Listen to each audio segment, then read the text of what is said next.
आदि योगी learning point channel पर आपका हार्दिक स्वागत है। आज से हम ईडियम फ्रेजेस पढ़ेंगे।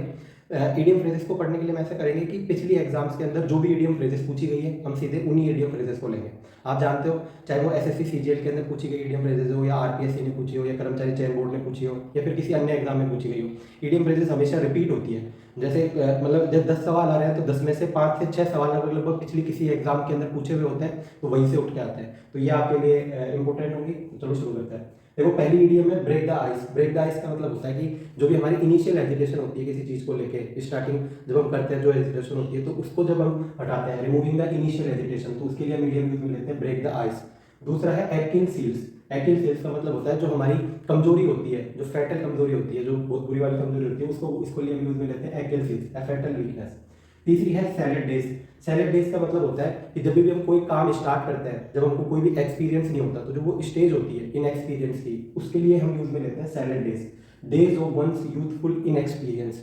स्टार्टिंग करने से पहले जो भी हमारे पास इनएक्सपीरियंस वाली फेज होती है उसको कहते हैं।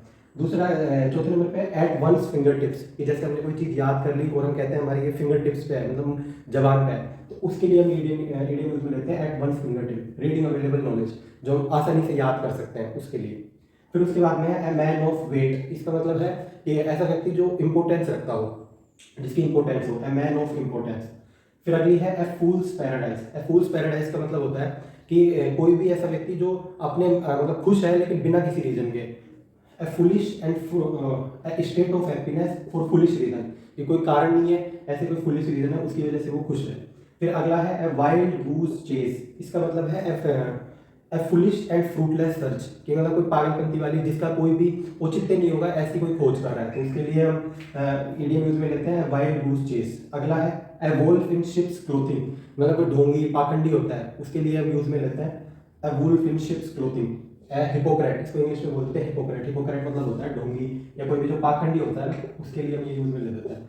फिर अगला है a dead letter. A dead letter मतलब होता है जैसे कोई कानून था पहले या कोई लॉ था, तो वो अब फोर्स में नहीं है, तो उसके लिए हम यूज में लेते हैं dead letter, no longer in force, जो अब किसी भी काम नहीं आ रहा, उसके लिए हम यूज में लेते हैं।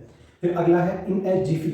मतलब इन ए जिफी कैसे, मतलब हम करते हैं ना कोई चीज़ जल्दी से हो जाए, जल्दी से हो जाए, वेरी सून, तो उसके लिए हम ये यूज में लेते हैं इन ए जिफी। फिर अगला है to weather the storm. To weather the storm, इसका मतलब है to survive in difficult times, कि जो भी कठिनाई के समय में जब हम सर्वाइव करते हैं, तो उसके लिए हम मीडियम यूज में लेते हैं टू वेदर द स्टॉर्म। फिर अगला है to pull through. To pull through का मतलब होता है जब भी कोई हम किसी चीज से गुजर रहे होते हैं, तो उसको जब रिकवर करता है, तो उस रिकवर करने के लिए हम यूज में लेते हैं to pull through, to recover. फिर अगला है फिश आउट ऑफ वाटर।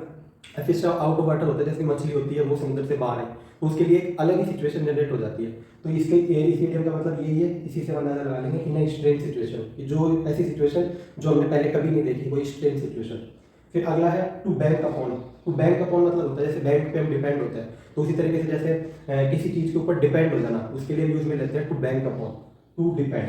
फिर अगला है make hay while the sun shine. इसका मतलब होता है कि जैसे कोई अपॉर्चुनिटी मिली हमको, तो हम उस अपॉर्चुनिटी का मैक्सिमम यूज उठा सकें, तो उसके लिए हम ये ईडियम यूज में लेते हैं make maximum use of given opportunity. अब आप देख रहे हो कि ये वाली जो भी ईडियम है ये सारी की सारी सेकंड ग्रेड के अंदर पूछी हुई है, ये वाली सीजीएल में, ये कर्मचारी चयन बोर्ड में पूछी है अलग अलग एग्जाम में।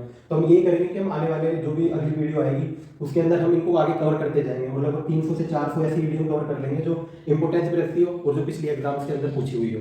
चलो मिलते हैं अगली वीडियो में। धन्यवाद। जय हिंद, जय भारत।